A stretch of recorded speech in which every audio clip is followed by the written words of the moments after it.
A film, amelyet most látni fogsz, elmagyarázza az emberi lény teremtését, és hogy milyen fejlődési szinteken keresztül jön létre. Ez a film rólad szól.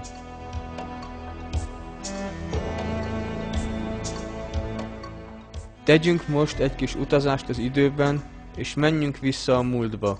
Tanulmányozzuk egy különleges történetet, amely tele van csodákkal. Nézzük meg, milyen volt egykor az emberi lény.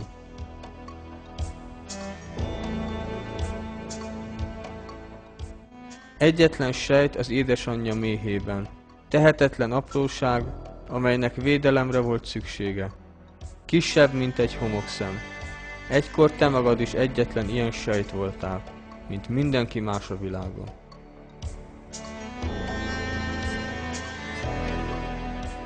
Aztán ez a sejt kettéosztódott, és 2 sejt lett belőle. Aztán újabb osztódás után 4, majd 8, majd 16 sejt. A sejtek tovább osztódtak.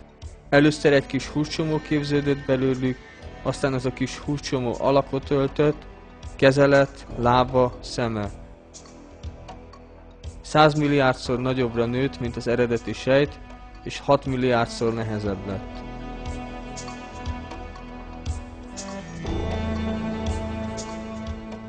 Isten csodák egész sorát hajtotta végre, és létrehozott téged, aki most ezt a filmet nézed, és aki egykor régen csak egy cseppnyi nedv voltál.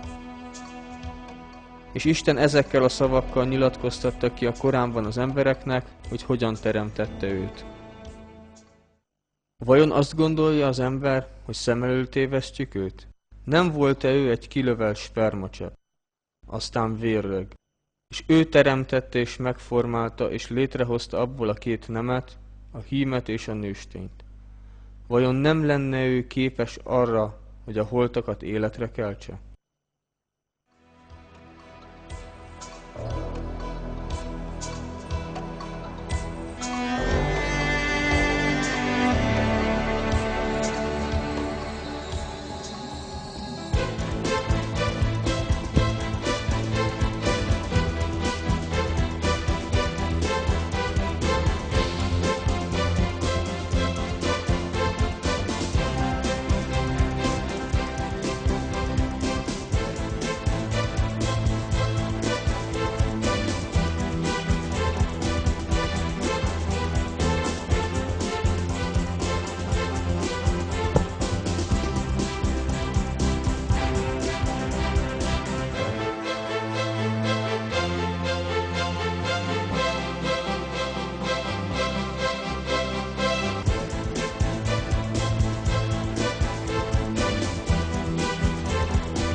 Annyira belefeledkezünk a mindennapi életünkbe, hogy nem is figyelünk oda a szemünk előtt lezajló legfontosabb csodára.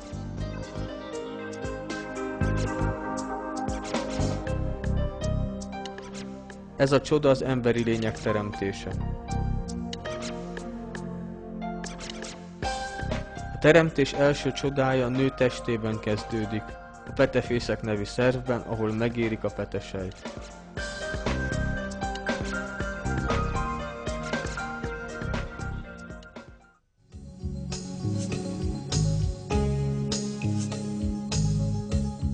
Az érett sejt előtt még hosszú út áll, először a petevezetékbe jut, és ezen át hosszú utat téve meg eléri az anya méhét.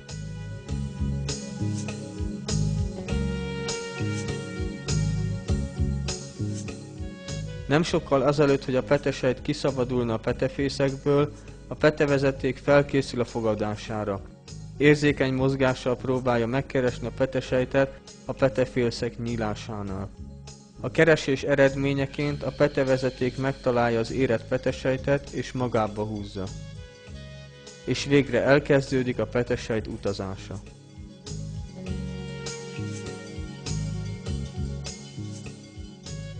A petesejtnek át kell jutnia a petevezető teljes hosszán, de nincsenek olyan szervei, amelyek segítenének ebben. Nincsenek például uszonyai vagy lábai. Ezért Isten egy különleges rendszert teremtett, amely segíti a sejt utazását.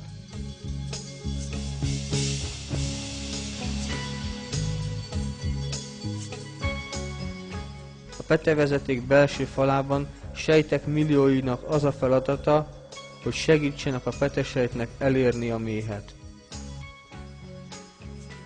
Ezek a sejtek úgy igazítják a felületükön található apró nyúlványokat, a cíliumokat, hogy azok a méh irányába hajoljanak. Így a megfelelő irányba küldik a petesejtet, mintha csak kézről kézre adogatnának valami nagyon értékes tárgyat.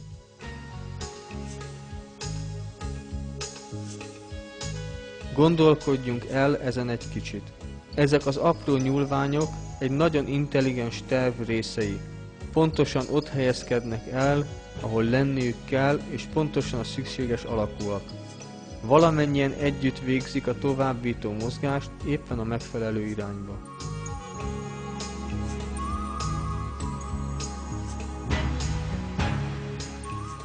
Ha a sejtek közül csak egyetlen egy nem végezné el a feladatát, vagy nem a megfelelő irányba mozogna, akkor a petesejt nem érné el a célját, és nem kerülne sor a szülésre.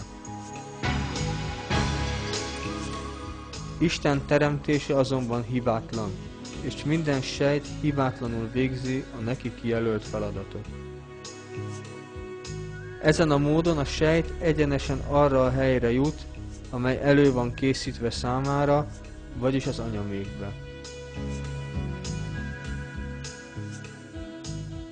De ennek a nagy gonddal szállított sejtnek az élettartama 24 óra. Ha nem termékenyül meg ennyi idő alatt, akkor elpusztul. És egy elengedhetetlen anyag szükséges a megtermékenyítéshez. A sperma, amely a férfi testéből származik.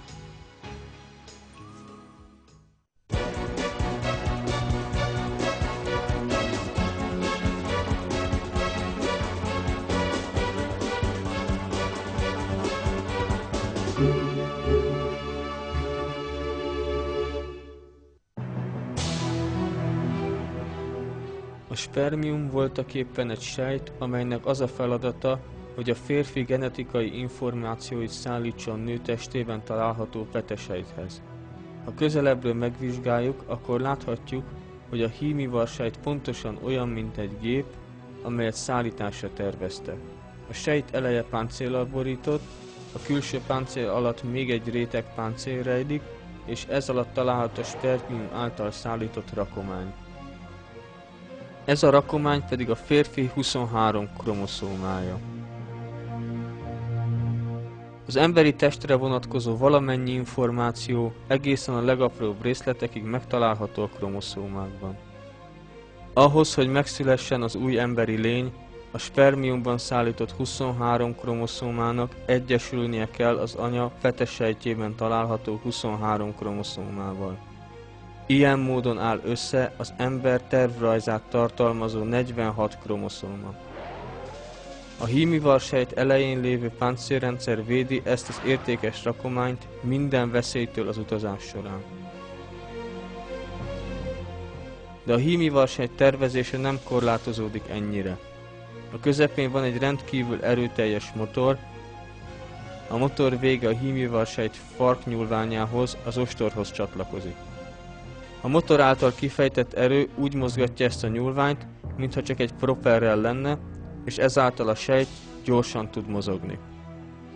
Mivel a sejt közepén van egy motor, ennek üzemanyagra is van szüksége. Isten gondoskodott erről is, és a hímivarsejtet körbevevő folyadékban ott van a leghatékonyabb energiaforrás, a fruktóz. Ilyen módon a motor az egész útra el van látva energiával.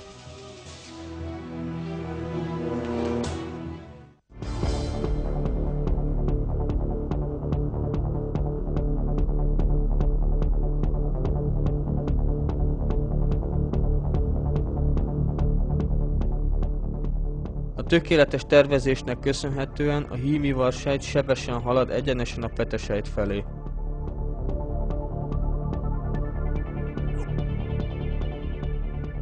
Ha a spermium hosszát és a megtett távolságot vesszük alapul, akkor olyan gyorsan halad, mint egy motorcsónak.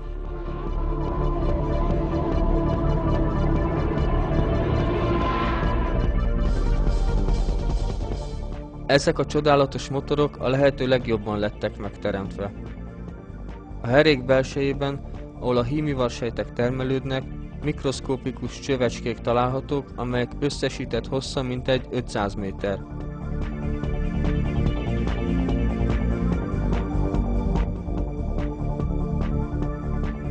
Ezeknek a csövecskéknek a belsejében úgy zajlik a gyártási folyamat, mint a legmodernebb gyár futószalagjain. A hímivarsejt páncélja, motorja és nyúlványa egymás után szerelődnek össze, a végeredmény pedig a tervezés valódi csodája.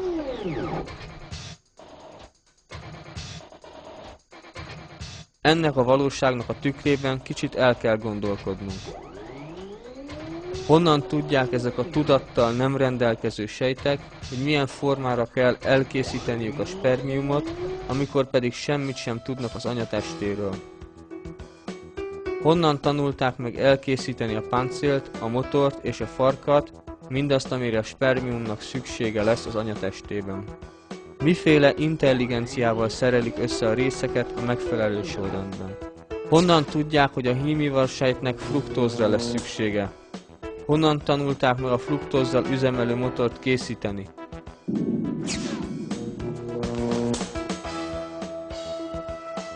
Ezekre a kérdésekre csak egyetlen válasz létezik. A hímivarsejteket és az őket tartalmazó ivarváladékot Isten teremtette az emberi faj fenntartására. Pusule gelmiş olması gerekir. Halbuki şöyle bir düşünürseniz, sperma hücreleri baba organizmasında yapılmaktadır. Görevleri ise anne organizmasında husule gelmektedir. Ve dünya kurulalı beri, yani insanlık aleminin tarihinde hiçbir sperma yaptığı görevden sonra, anne organizmasındaki görevinden sonra baba organizmasına tekrar dönüp kendisini yapan hücrelere neler yaptığını, hangi güçlüklerle karşılaştığını, görevinin ne olduğunu söylemek imkanına sahip değildir. O halde nasıl oluyor da sperma hücresi organizmada mevcut binlerce çeşit hücreden çok çok ayrı bir yapıya sahiptir? Sperma hücresi nereden babadan aldığı genetik yükü ileride hayat vereceği bir organizmaya götüreceğini biliyor ki başında, önünde bir zırh taşımaktadır. Sperma hücresi ileride bir hücrenin zarını delmek gerekeceğini nereden biliyor ki zırhın arkasına yerleştirilmiş bir takım kimyasal silahları birlikte götürüyor? İşte görüyorsunuz, sperma hücresinin bütün bu yapısını, yaptığı görevleri, üstlendiği olayları tesadüfen olması, tesadüfen yapması, hatta bilerek tekrar ede yapması mümkün değildir. Burada Allah'ın, yaratıcının kendisini nasıl görevlendirdiğini ve bu görevi nasıl mükemmel şekilde ifade ettiğinin en açık belirtisidir.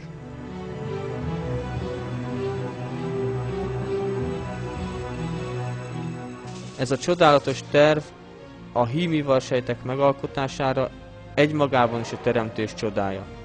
Isten maga is felhívja a figyelmet a Koránban erre.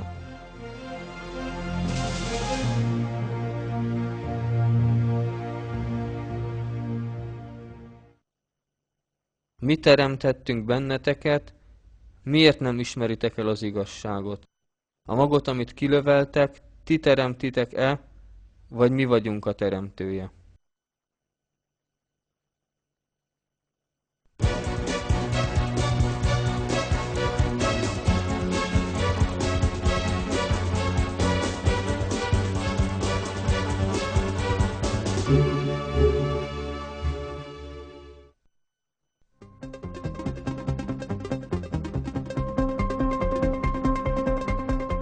Egyszerre mintegy 250 millió hímivarsejt indul el az anya méhébe. Ez a szám nem véletlenül ilyen magas, mivel mihelyt az anya testébe érnek, a hímivarsejtek halálos veszélyben találják magukat.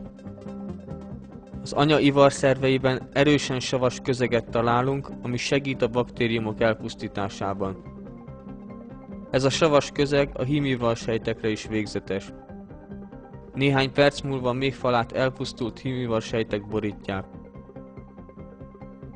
Pár órával később már csaknem az összes hímivarsejt elpusztult.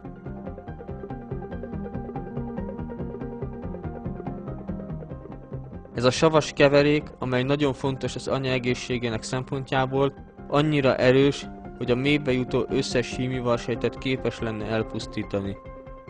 Akkor pedig nem történne meg a megtermékenyítés, és az emberi faj lassan kihalna.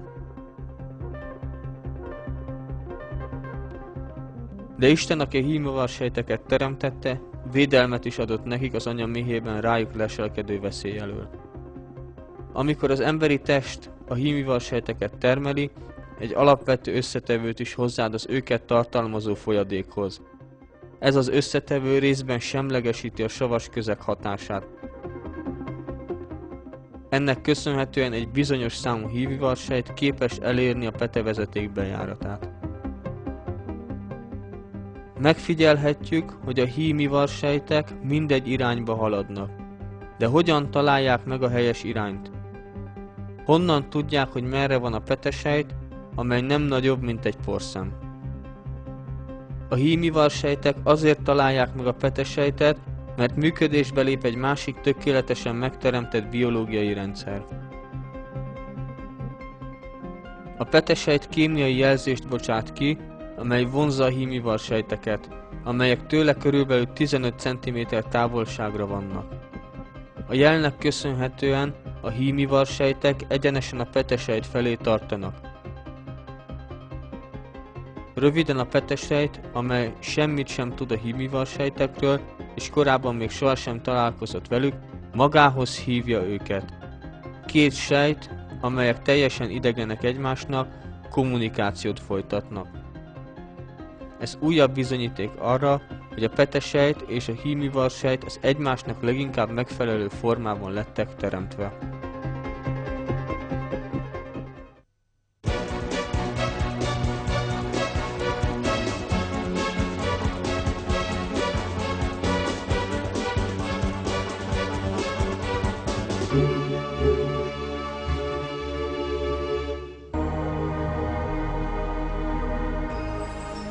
Végül körülbelül 100 hímivarsejtnek sikerül elérnie a petesejtet.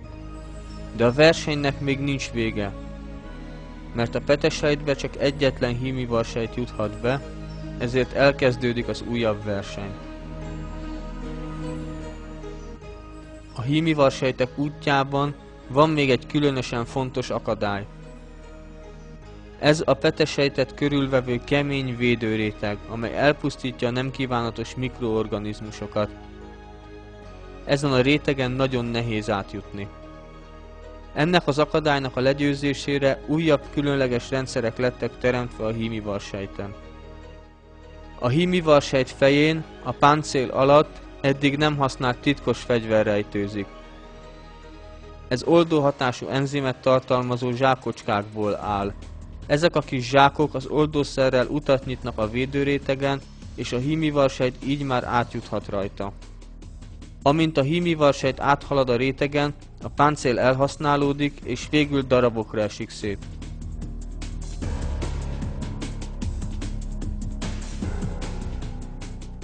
A páncél szétesése egy tökéletesen működő terv része, mert ennek köszönhetően előkerül a hímivarsejt belsejében rejlő második enzimcsomag. Ez lehetővé teszi, hogy a hímivarsejt túljusson az útjában álló utolsó akadályon is, vagyis átfúrja a petesejt falát.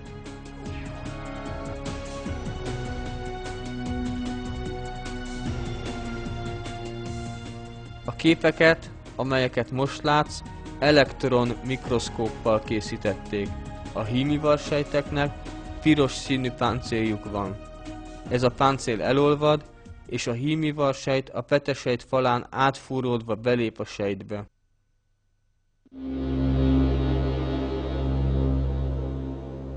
hibátlan terv még nem ér véget a hímivarsejt és a petesejt egyesülésével. Amint a hímivarsejt eléri a petesejt falát, történik még egy csoda. A hímivarsejt hirtelen elveszíti az ostorát, amellyel eddig hajtotta magát.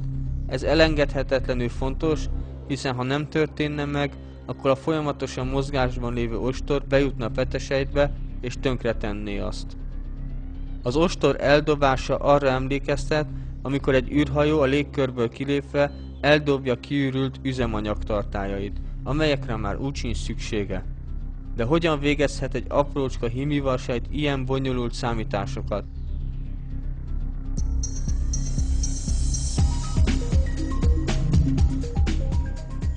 Egy ilyen döntéshez tudnia kellene, hogy már elérte útja végét, és többé nincs szükség az őt előrehajtó ostorra. De a hímivarsejt egy tudattal nem rendelkező biológiai gépezet, amely nem képes érzékelni a környezetét. Isten, aki a hímivarsejtet teremtette, olyan rendszerrel teremtette meg, amely lehetővé teszi, hogy az ostor éppen a megfelelő pillanatban essék le. Az ostorától megszabaduló hímivarsejt belefúródik a petesejtbe, és lerakja rakományát, vagyis a kromoszómákat az általa nyitott lyukon keresztül.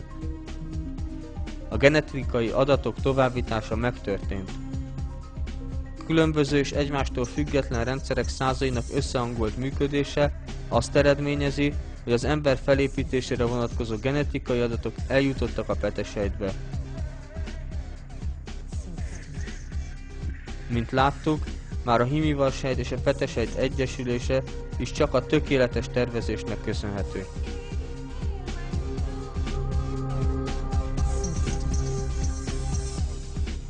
Még ha az emberek nem is vesznek róla tudomást, az intelligencia és a tervezés, ami ezekben az eseményekben tükröződik, nyilvánvaló bizonyítéka annak, hogy az emberi lényeket Isten teremtette.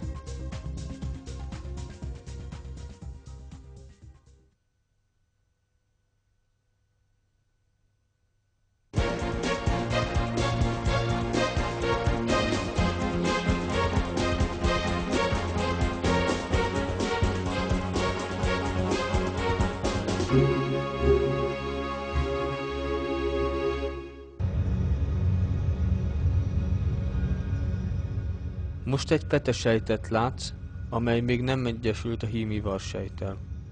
A hímivarsejt és a petesejt genetikai információi egymás mellett találhatók. De a teremtés egyik legnagyobb csodája hamarosan meg fog történni. A két készlet genetikai információ összekeveredik egymással, és létrejön az új emberi lény. És az egyesülés megtörtént. Ez a létrejött sejt a zigóta. Hihetetlennek tűnik, de ebben a sejtben ott van a még meg nem született emberi lényre vonatkozó valamennyi információ.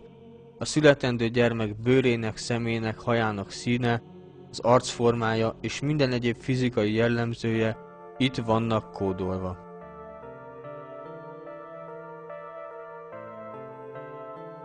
És nem csak a külső megjelenése, hanem a csontváza, belső szervei, bőre, vénái, sőt még a vénákban keringő vérsejtek alakja és száma is, és a testére vonatkozó összes többi adat mind itt van kódolva. Minden meg van határozva és bele van írva ebbe a sejtbe az ember külseje 7 éves korában, éppen úgy, mint 70 éves korában.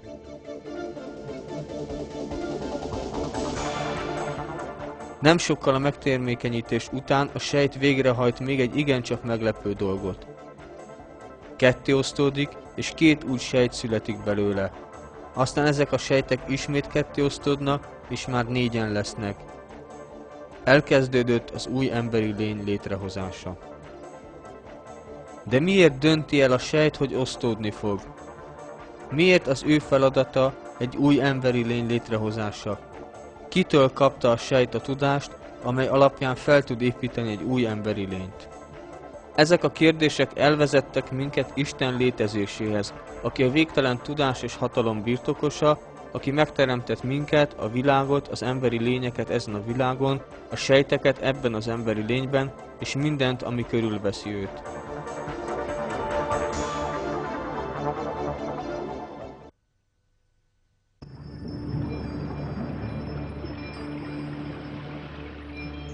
Ebben a pillanatban azt látod, ahogy a sejt a petevezetékben utazik, és közben folyamatosan osztódik.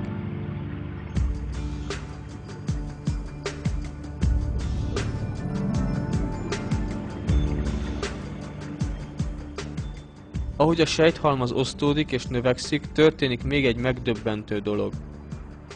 Egyes sejtek kezdenek a többitől különbözővé válni. A régebbi sejtek középen gyülekeznek, és őket veszik körül az új sejtek, amelyek különbözővé válnak a régiektől.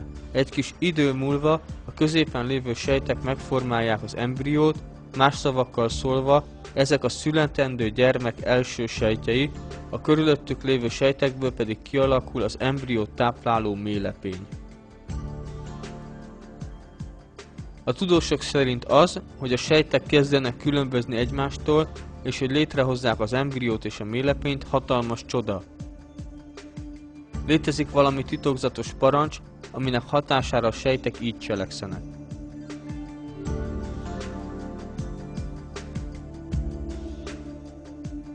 Körülbelül 4 nappal a megtermékenyítés után az osztódó sejt eléri azt a helyet, amely külön az ő számára lett előkészítve az anyaméhet.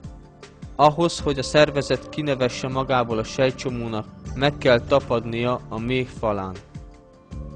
Az újonnan formálódó embrió azonban sejtek nagyjából gömb alakú halmaza. Nincs semmiféle nyúlványa vagy horgonya, amely bárhol is megkapaszkodhatna. Hogyan tapadhat hát a méh falához?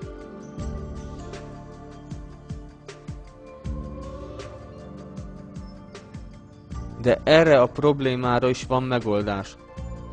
Amikor a sejtek elérik a méh falát, egy különleges rendszer lép működésbe. Most elektron mikroszkópos képet látsz egy sejtcsomóról, amely éppen elérte az anya méhének falát. A legkívül elhelyezkedő sejtek egy speciális enzimet bocsájtanak ki, amely feloldja a méh falát. Így a sejt szorosan odatapadhat a méh falhoz, és nem fenyegeti az a veszély, hogy kilöködjék a szervezetből. Ezeknek a sejteknek a jelenléte, amelyek pont a megfelelő helyen vannak, és éppen a szükséges enzimet bocsátják ki, megint csak rámutat a teremtés tökéletességére. Ennek a hibátlan teremtésnek köszönhetően a sejtcsomó beágyazódik a méh falába.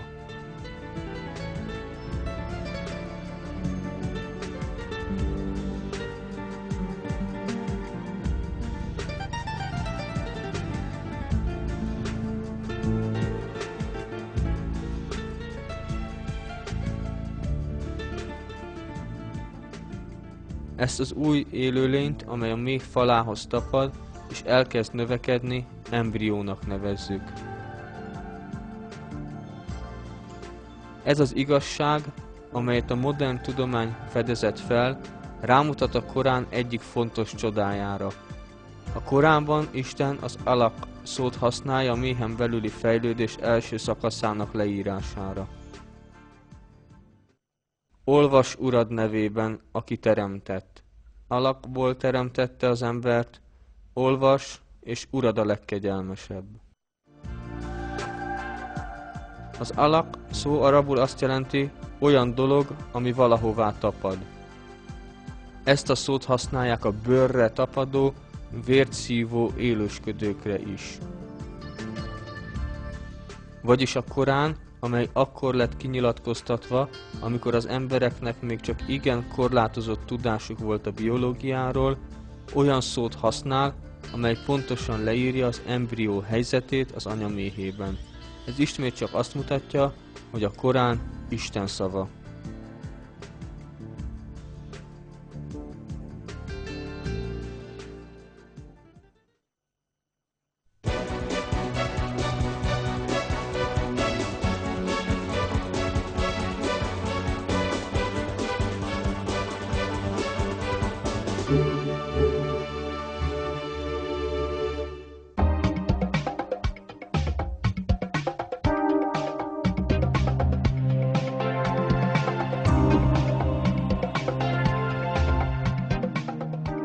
világunkon, ezen az élettel teli bolygón számtalan egysejtű lény él.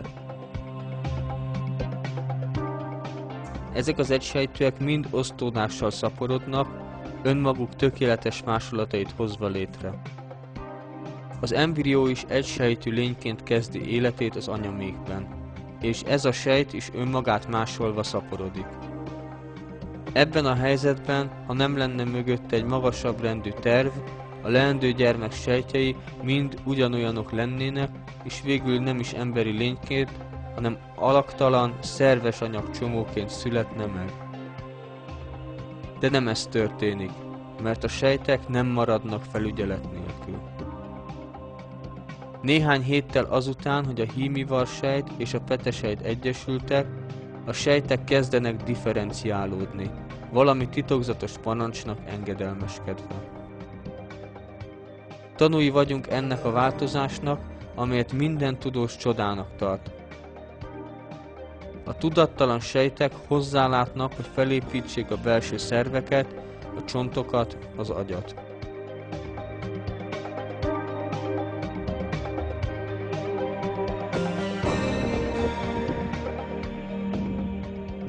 Az agysejtek ebben a két kis vályadban kezdenek kialakulni, amit most látsz, az az agy kezdeti fejlődésének elektron mikroszkópos képe.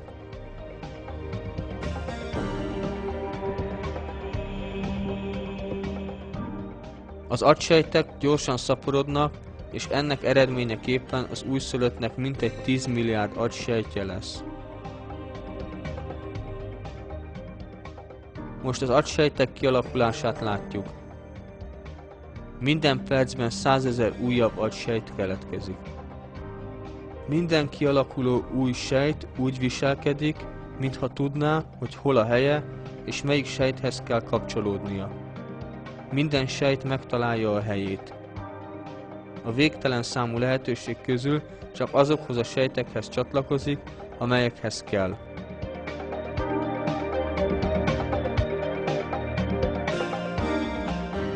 Az emberi agyban 100 trillió kapcsolódás van.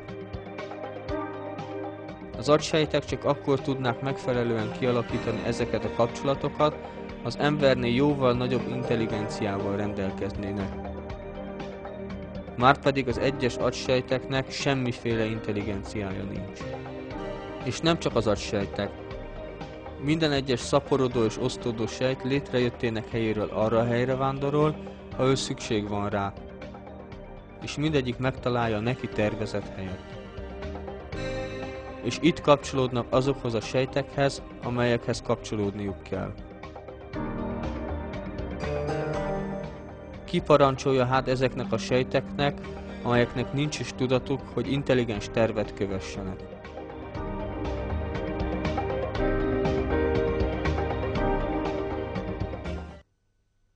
Bir yere gelir, rahme gireceği yeri seçer ve oraya yapıştıktan sonra aynı olan bütün bu hücreler nasıl oluyor da birdenbire bir yerden bir emir almış gibi hepsi ayrı ayrı yerlere göç ederek ayrı ayrı organların oluşmasını sağlamaya çalışırlar. Bu açıkça gösteriyor ki bu aynı olan hücreler, ne yapacaklarını bilmeyen hücreler, bütün genetiği, DNA'ları aynı olan hücreler bir yerden bir emir alarak bazıları beyni, bazıları kalbi, bazıları ise diğer organları teşkil ederler.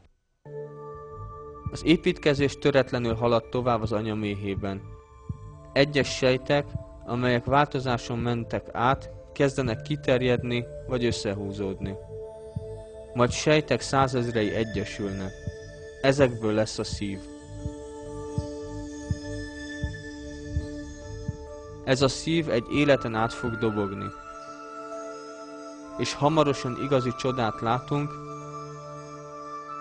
ezek az egymástól független sejtek valójában a véna sejtjei. És ezek a sejtek egyszer csak összeállnak és kapcsolódnak egymáshoz.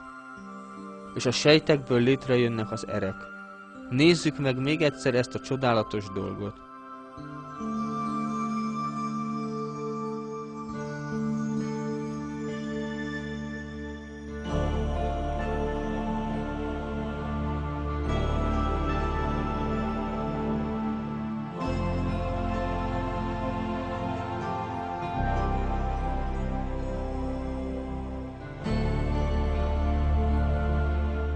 Honnan tudták meg a sejtek, hogy nekik ereket kell alkotniuk, és hogyan képesek rá?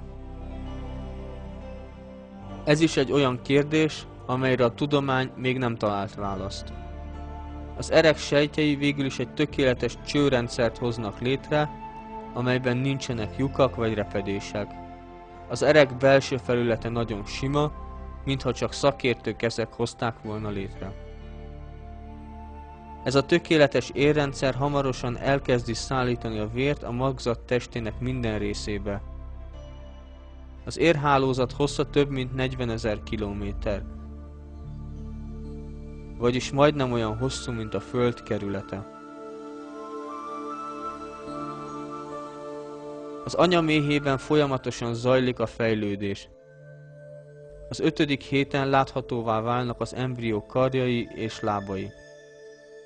Ez a kis dudor később karrá alakul majd, egyes sejtekből kialakul a kézfej is.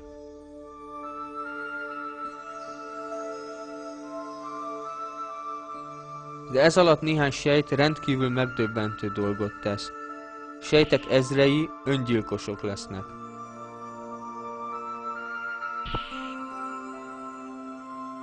Miért pusztítják el ezek a sejtek saját magukat?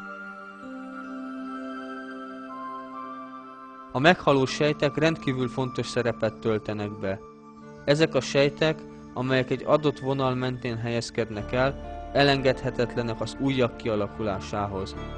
A megmaradó sejtek megeszik a halott sejteket, és a helyükön üres hely marad. Ezek az üres helyek lesznek majd az ujjak között.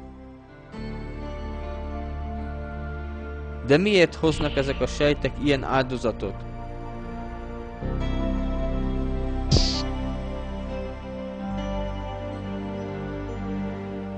Honnan tudja a sejt, hogy halála ilyen célt szolgál? Ez megint csak azt mutatja, hogy az emberi lényt kialakító sejtek Isten parancsai szerint működnek.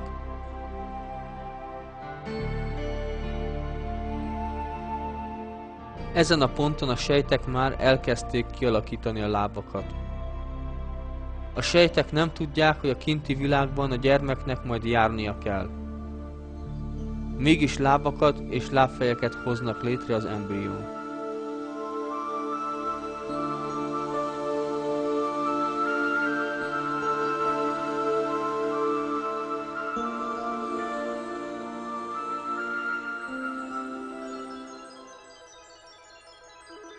Most egy 4 hetes emberi lény arcát látod. Ebben a fázisban kialakul 2 gödör az embrió arcának 2 oldalán. Nehéz elhinni, de ezekben a lyukakban jönnek majd létre a szemek. A szem fejlődése a 6. héten kezdődik el. A sejtek hónapokon keresztül egy hihetetlen terv alapján működnek, és egyenként kialakítják a szem különböző részeit. Egyes sejtek kialakítják a szivárványhártyát, mások a pupillát, megint mások a szemlencsét. Minden sejt megáll, amikor eléri az általa kialakítandó rész határait. És a szem, amely 40 különböző részből áll, hibátlan formában jön létre.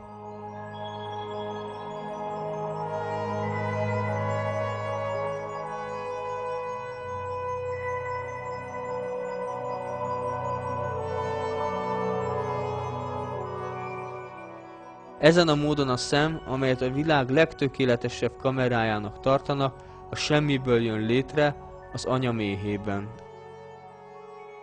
Az újonnan születő ember egy színekkel teli világot fog látni, és a szem ezt szem előtt tartva teremtetett, tökéletesen megfelel ennek a látásmódnak.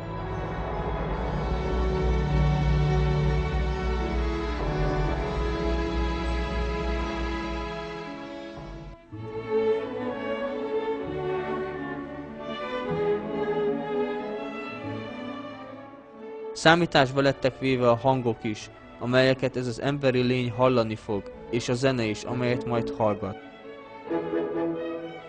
A zenét hallgató fül és létrejön az anya méhében. A sejtek létrehozzák a világ legtökéletesebben hangvevő rendszerét.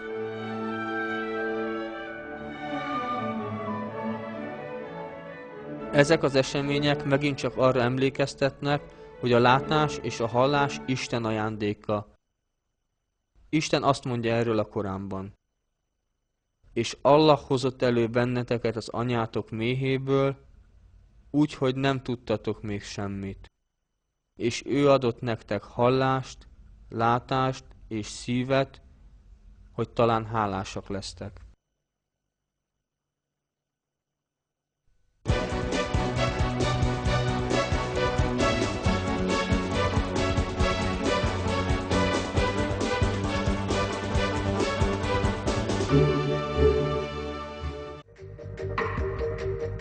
A méhen belüli fejlődésre vonatkozó összes eddig tárgyalt információ az elmúlt 30-40 év tudományos kutatásaiból származik.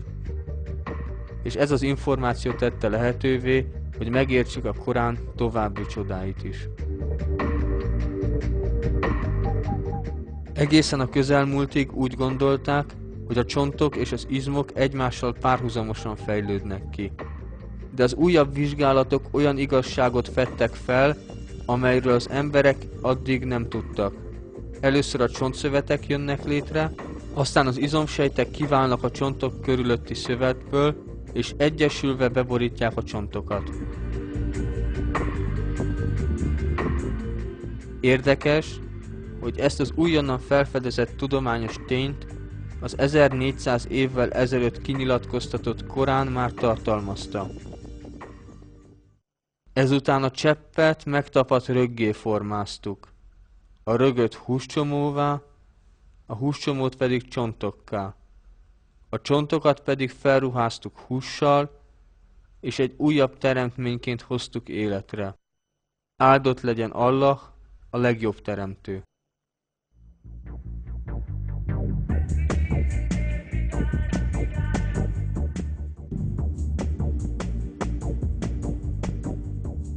A másik tudományos tény, amire a kutatások fényderítettek, az, hogy a születendő gyermek 3 fejlődési fázison megy keresztül az anya méhében.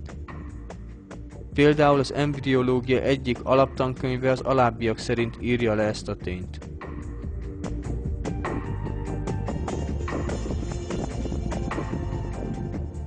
A méhen belüli életnek 3 szakasza van. A preembrionikus, vagyis az első 2,5 hét, az embrionikus, a 8. hét végéig, és a magzati, a 8. héttől a szülésig. Ez az információ, amelyet a modern technika használatával hosszú évek kutatása során fedeztek fel, már 1400 évvel ezelőtt benne volt a Koránban. Ezeket a fejlődési szakaszokat a Korán így írja le. Lépésről lépésre teremt meg benneteket anyátok méhében, 3-szoros sötétségben. Íme, ez Allah, a ti uratok. Nincs más Isten, csak ő. Hogy fordulhattok hát el?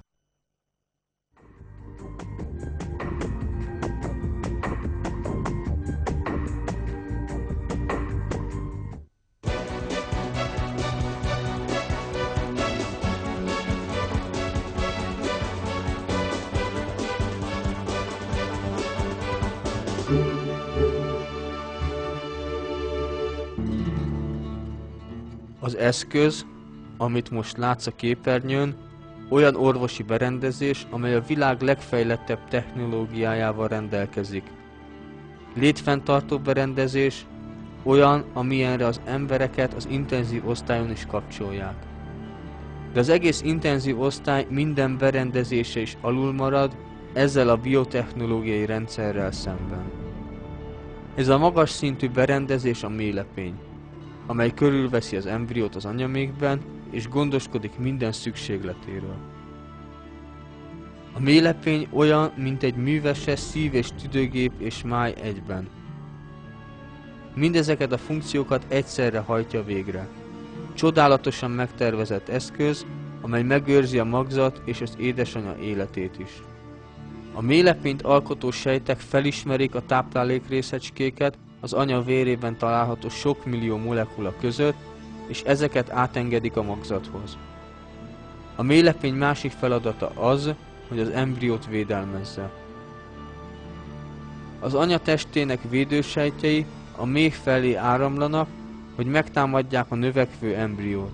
De a méhlepény külső rétegén található sejtek szűrőként szolgálnak az anya erei és a magzat között. A táplálék részecskéket átengedik, de az immunsejteket nem.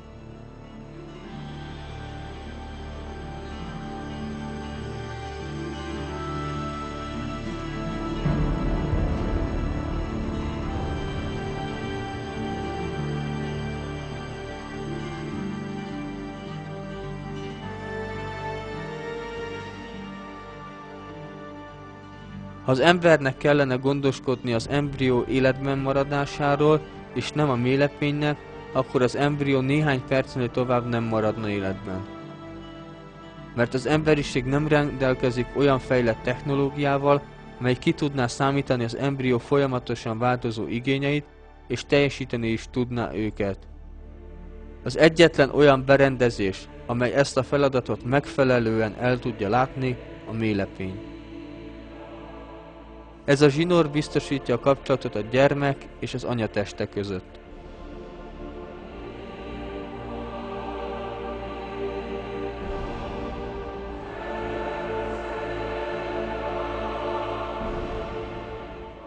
Ez a zsinór, amelyet elvágnak és eldobnak a szülés után, voltaképpen a tervezés valódi csodája, és létfontosságú feladatokat lát el 9 hónapon keresztül. Egy vénát és 2 artériát tartalmaz. A véna táplálékot és oxigént szállít az embriónak. Ennek köszönhetően a magzat nem fullad meg, pedig vízzel teli közegben lebeg, és a tüdeje is tele van vízzel. Nem hal meg, pedig még ki sem alakult az emésztőrendszere, és nem tud enni.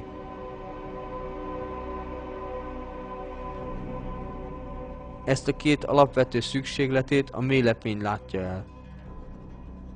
Az artériák eltávolítják a széndioxidot és a salakanyagot a baba szervezetéből.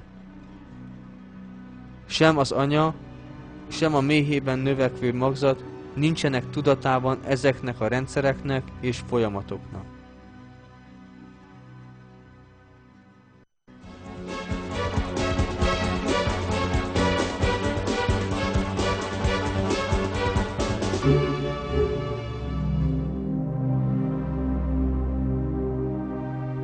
Ahogy telnek a hónapok, az anya méhében alakot ölt és kifejlődik a gyermek.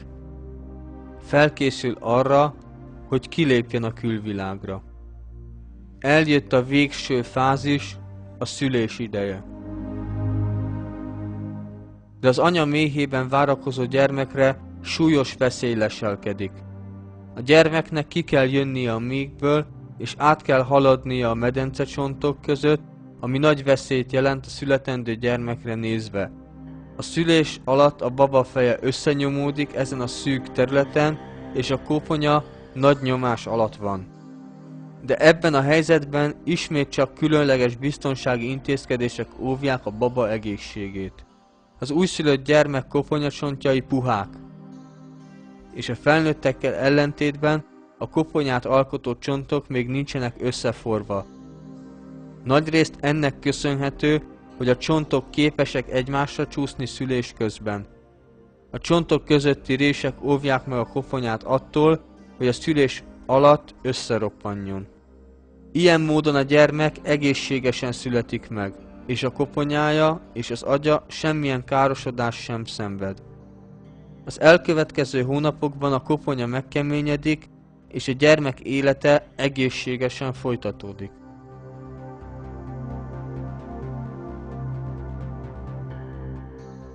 Azok a fejlődési fázisok, amelyeket ebben a filmben áttekintettünk, megtörténtek a világ összes emberi lényével. Mindenki a méh felé utazott petesejttel egyesült hímivarsejtként, és egyetlen sejtként kezdte meg az életét. Még mielőtt a leghalványabb fogalmuk is lehetett volna a saját létezésükről, Isten megformálta a testüket, és egy emberi lényt teremtett egyetlen sejtből. A világon mindenkinek kötelessége, hogy elgondolkodjék ezen a tényen. A kötelességet, hogy elgondolkodj azon, hogy hogyan jöttél létre, és hálás legyél Istennek. Ne felejtsd el, hogy Urunk, aki egyszer már megteremtette a testünket, újra fogja teremteni a halálunk után, és el kell számolnunk azokkal az áldásokkal és ajándékokkal, amelyeket tőle kaptunk. Nagyon könnyű ez Isten számára. Azok, akik megfeledkeznek a saját teremtésükről, és tagadják a túlvilág létezését, a legnagyobb tévedésben vannak.